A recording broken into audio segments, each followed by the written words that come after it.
Hello guys, मैं रुस्तम और आप देख रहे हैं नॉलेज लाइफ। अभी हम लोग 10th क्लास की द्राक्षा उर्दू पढ़ेंगे लोग। ये बिहार बोर्ड स्पेशल है और द्राक्षा उर्दू में हम लोग आज पढ़ेंगे लोग। जो किताब का पेज नंबर 59 है और ये एक मजमून है। मजमून का नाम है अदब की पहचान और इस मजमून के मुसन्निफ हैं यानी मजमून निगार हैं डॉक्टर अब्दुल मन्नू। इन्हीं के बारे में हमें पढ़ने हैं। इनकी पैदाइश 1934 ईस्वी में औरंगाबाद जिला बिहार में हुई थी। औरंगाबाद जिला बिहार। इनके वालिद का नाम मौलाना अब्दुल रऊफ है जो आलिम दीन थे, यानी कि डॉक्टर अब्दुल मन्नू के अब्बू थे। इनकी आला तालीम मदरसा शमसुल हुदा से हुई थी जो, और ये आला आगे की तरफ मतलब कि आलिम किस्म तक हासिल किए थे, यानी मदरसा शमसुल हुदा से आलिम तक पढ़ाई किए थे। इसके अलावा अंग्रेजी में ये एमए भी किए थे।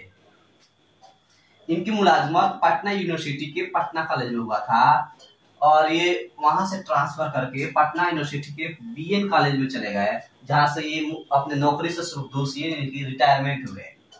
इनकी तसनीफ यानी किताबों में तकरीबन 20 किताबों के मुसन्निफ हैं। कितनी किताब लिखी हैं? 20। जो हमारे द्राक्षा उर्दू में है उसमें मशहूर किताबों में इनकी ज़्यादा इत्तदाल, नुक्ते नजर, मियार व अक़दार, तश्कील जदीद, इकबाल और आलमी अदब है। इनके जो मजमून निगारी का खास मौजू था वह था इकबाल। अब हम लोग पढ़ेंगे इनकी मजमून अदब की पहचान। तो इसमें हमें पढ़ना है कि अदब क्या है, यानी कि अदब किसे कहते हैं। इसके अलावा हम अदब की किस्में पढ़ेंगे लोग, आम अदब और खास अदब। इसके अलावा अदब के लिए सबसे जो जरूरी चीज है यानी फिक्र और फन, इसके बारे में पढ़ेंगे। और डॉक्टर साहब का इंतकाल 5 सितंबर 2006 ईस्वी को हुआ था। कब हुआ था? 5 सितंबर 2006 ईस्वी को। ये इनकी लाइफ से जरूरी क्वेश्चन आंसर इसमें से आता है, ठीक है ना। इसमें से ऑब्जेक्टिव भी आता है और सब्जेक्टिव भी आता है। अब हम लोग इनका मजमून पढ़ते हैं लोग। आप लोग पेज नंबर 59 निकालिए। लिखा है अदब को जानते सभी लोग हैं मगर पहचानते बहुत कम है। यानी कि अदब किसे कहते हैं हम सब लोग खड़ा होकर के लंबा स्पीच दे देंगे, मगर अदब को अगर पहचानने की नंबर आएगी तो कोई नहीं पहचान पाएगा। अदब पढ़ने वालों का हल्का रोज बरोज बढ़ता जा रहा है, लेकिन अदब समझने वालों का हल्का इसी निस्बत से घटता जा रहा है। आज नावल, अफसाना या रिसाला, खासकर डाइजेस्ट हर पढ़े लिखे आदमी के मेज पर मिल जाएगा, मगर इन अदबी शक्लों की कदर शनासी इस आदमी के लिए बहुत दुश्वार है।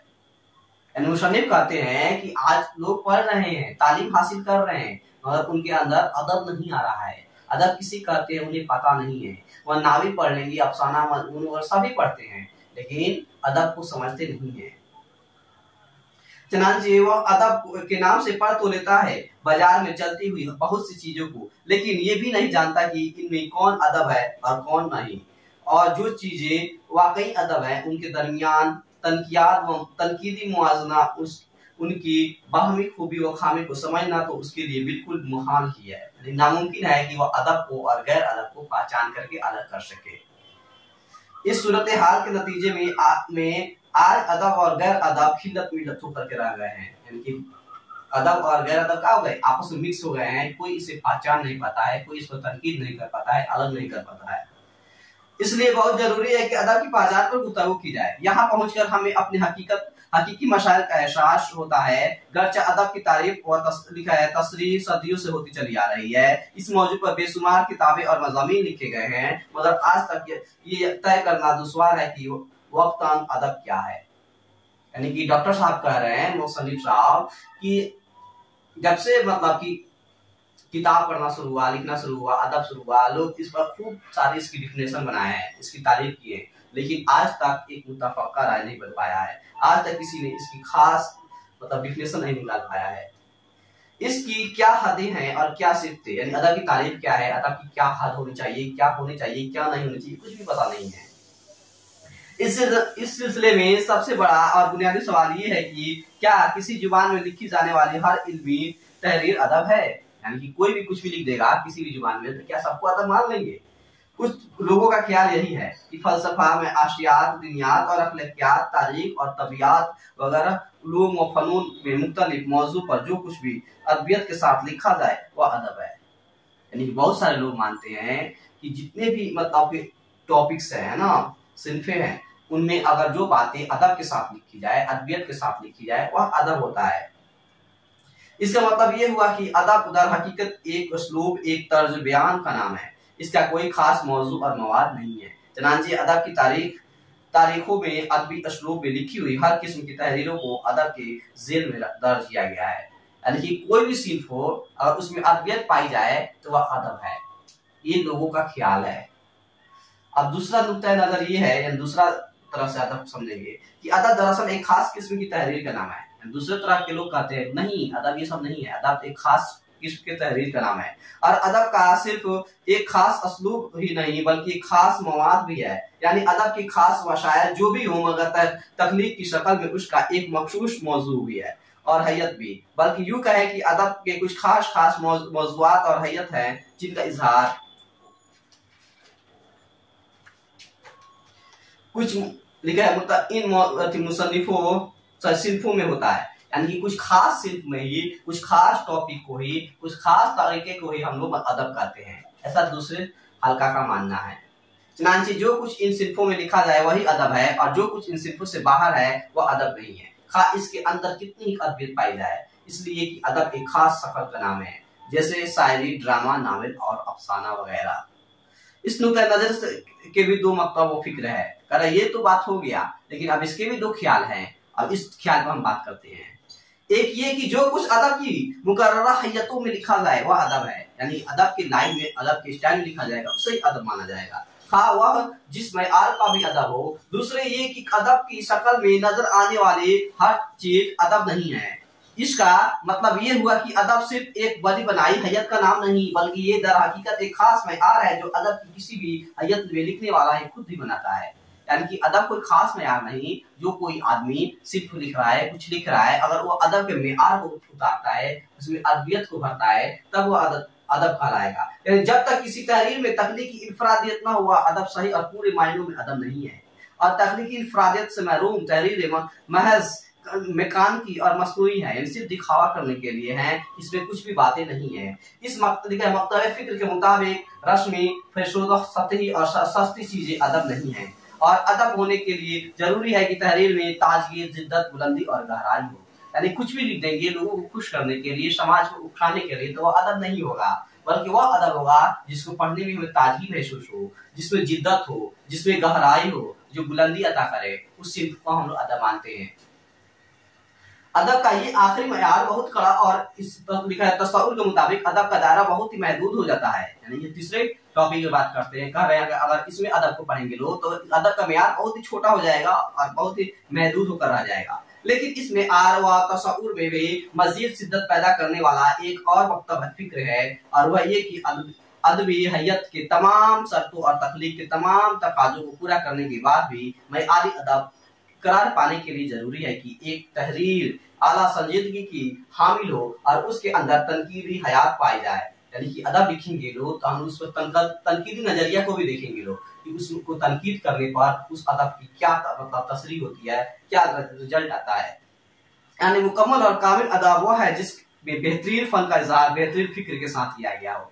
यानी कि किसी सिर्फ को बहुत ही फन के साथ अच्छे और फिक्र, सामाजिक फिक्र के साथ लिखा जाएगा तो वह अदब है, जिसमें असलूब की नफासत के साथ साथ मसलूब की मतानत भी हो, जिसमें मवाद की सकाफत हो और हैयत की लताफत दोनों मौजूद हो।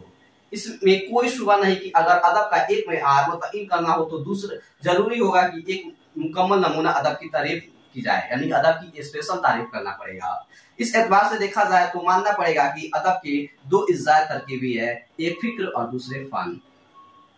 डॉक्टर अब्दुल मुनी साहब कहते हैं कि अगर आप अदब लिख रहे हैं, इसके बारे में समझने हैं, तो अदब में दो चीजें लाजमी होने चाहिए जो इजाज़त तरकीबी के तौर पर होंगे। पहला होता है फिक्र और फन, यानी अदब में फिक्र होना चाहिए और इसे फन के साथ लिखा जाना चाहिए,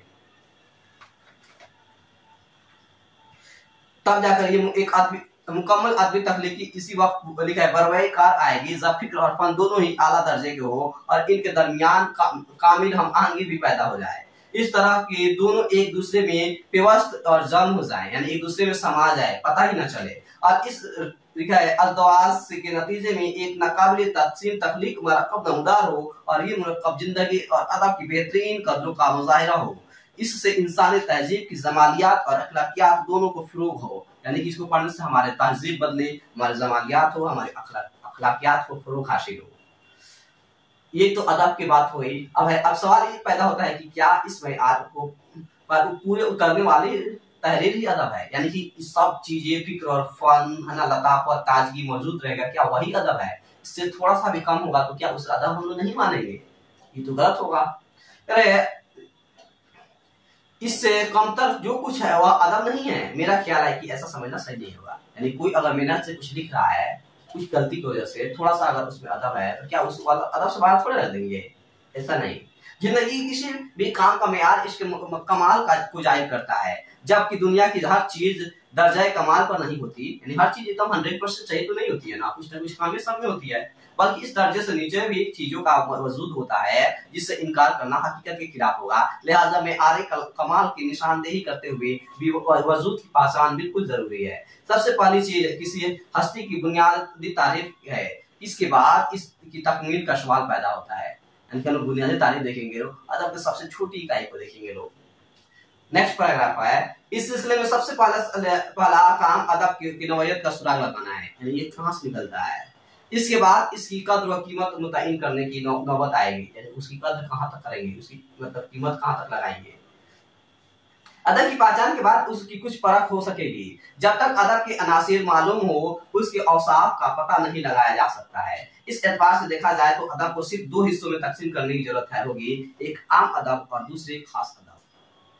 डॉक्टर साहब कितना अदब कितने हिस्सों में बांटते हैं? दो, एक आम अदब और एक खास अदब। करें आम अदब के जेल में हर वह तहरीर आ जाएगी जिसके अंदर अदबियत पाई जाती हो। आम अदब किसे कहते हैं? तो वह अदब जिसके अंदर अदबियत पाई जाए उसे आम अदब कहते हैं। खा इसका ताल्लुक फलसफा व हुकूमत से हो या सियासत व माशियात और दुनियात व अखलाकियात से, ये सभी आम अदब की किस्में हैं, ठीक है ना, एग्जांपल्स हैं। जबकि खास अदब वह सिर्फ उन तहरीरों को कहा जाएगा जो किसी मशहूर तकनीक की हैयत में लिखी गई हो, जैसे नावल, अफसाना, शायरी, ड्रामा, सिर्फ ना, ये सारे क्या है? खास अदब है। क्योंकि पर्सनल आदमी अपने जहनी सोच को लिखता है या अपने तय सोच को दिखाता है। इस तरह कहा जा सकता है कि आम अदब एक इल्मी चीज है जबकि खास अदब एक फनी चीज है। यानी आम अदब से हमें इल्म हासिल होता है, हमें नॉलेज बढ़ता है, हम उससे ज्यादा जानकारी लेते हैं, जबकि खास अदब दिलचस्पी के लिए होता है, फन के लिए होता है, टाइम पास के लिए होता है, दिलजोई करने के लिए होता है। अब नेक्स्ट पैराग्राफ है, अब जहां तक इल्मी अदब का ताल्लुक है इसमें की सिर्फ एक पहचान है, वह ये कि इसके असलूब बयान में अदबियत पाई जाती हो, इसके तर्ज इजहार में मुहावरात, इमशाल, तस्बीहात और अस्तरात और तलमीहात और कानियात की चाशनी हो। मुख्तसर ये कि एक अच्छी तरह लिखी हुई दिलचस्प और ख्याल अंगेज मुआरिश और दिलनशीं नस्र हो, यानी इसमें सभी चीज मौजूद हो जो एक इंसान को चाहिए होता है अपनी जिंदगी में, है ना, एक अदब में को चाहिए होता है उसको इंटरेस्टिंग बनाने के लिए, इल्म हासिल करने के लिए। फिर नेक्स्ट है,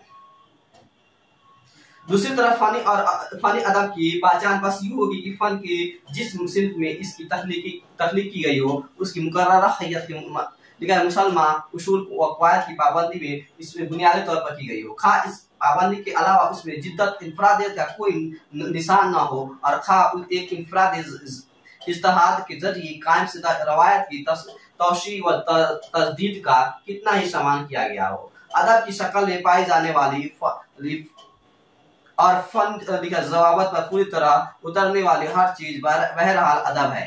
खा तनकीदी कसौटी पर परखने के बाद हम इस चीज की अच्छी तरह का एतराफ करें या इसकी बुराई पर एतराज करें। अदब को हम लोग पढ़ेंगे लोग, उसकी किस्मों को देखेंगे लोग, उसके लिखने के अंदाज को देखेंगे लोग, उसके अंदर क्या मौजूद है देखेंगे लोग। इसके बाद से हम लोग आम अदब या खास अदब को बांटेंगे, फिर हम लोग उस पर उसकी तारीफ करेंगे या उस पर एतराज करेंगे।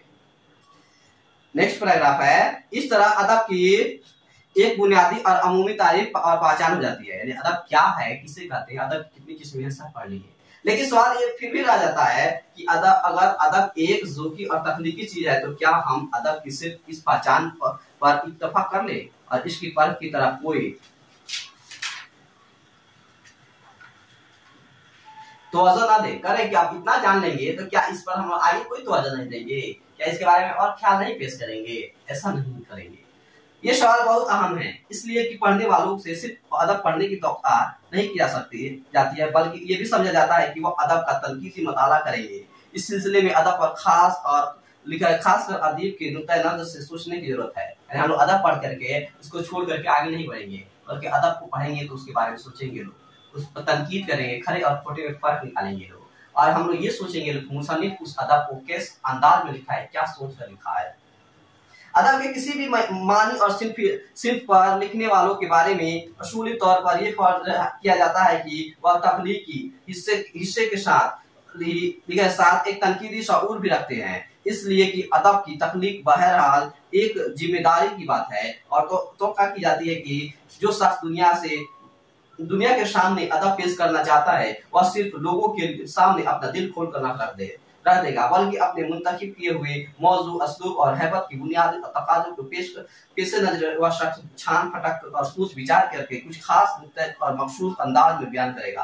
यानी हम लोग अदब लिखने वाले एक मुसन्निफ से ये उम्मीद करते हैं वह जिस टॉपिक लिख रहा है वह अपने दिल की भड़ास को नहीं निकाले, और जो सोचता है वही लिखना लिख दे, बल्कि जो लिखेगा वह समाज को देखते हुए, दुनिया को देखते हुए, तहजीब को देखते हुए लिखेगा। इस तरह से सजा करके लिखेगा ताकि हमारे लिए फायदेमंद हो। इसलिए कि अदब लिखे बहरहाल महज जुबान से बालिदा तर एक इजहार ख्याल का नाम है, और हर तहरीर अदब नहीं है। खा अदब की जो भी तारीफें की जाए, अदब के लिए कुछ न कुछ हदूद और खास तो होंगे ही। यानी अदब की जितनी भी तारीफ की जाएगा अदब की कुछ हद मुकर्रर कर देंगे, कुछ खास अंदाज निकाल देंगे, जिनकी बुनियाद पर अदब को गैर अदब से मुमताज किया जा सके। यानी कि इस तरह से लिखा जाएगा कि गैर अदब और अदब में पहचान की जा सके और लोग इसको समझ सके। लिहाजा जरूरी होगा कि जो चीज लिखा है गौर और फिक्र से लिखी गई हो, उसे गौर और फिक्र से पढ़ा और समझा भी जाए। यानी हम लोग अगर पढ़ रहे हैं किसी अदब को तो उसी तरह से पढ़े जिस तरह से मुसन्निफ ने लिखा है। इस तरह अदब की पहचान के साथ साथ परख भी कुछ न कुछ करनी पड़ेगी, और जब परखी हुई पहचान का मामला होगा तो हमें गैर मेआरी और सतही चीजों से सिर्फ नजर करके मेआरी और उम्दा चीजों की कदर शनासी करनी भी पड़ेगी, ताकि अदब के मेआर लिखने और पढ़ने वालों के दरमियान बहरहाल कायम रहे। यानी हम उसकी छान फटक करेंगे लोग, तो जिस तरह से पढ़ रहे हैं हम अदब, तो हम अदब और गैर अदब को अलग कर सकेंगे, अदब को अपनाएंगे, गैर अदब को छोड़ देंगे। इसी तरह से लोग लिखेंगे भी तो गैर अदब को छोड़कर सिर्फ अदबी चीजों को तहरीर करेंगे। ये मजमून समाप्त हुआ। ये था डॉक्टर अब्दुल मजमून की मजमून, ठीक है ना। इसका आपने पढ़ा समरी, आप लोग पढ़ लीजिएगा लोग, और जो मुख्तसर तरीके सवाल है इसका सभी आंसर यहाँ पे दे दिया गया है। ये वीडियो आपको कैसा लगा कमेंट सेक्शन में जरूर बताएं, और वीडियो पाने के लिए हमारे चैनल को सब्सक्राइब करें और बेल आइकन दबाना ना भूलें। तब तक के लिए शुक्रिया।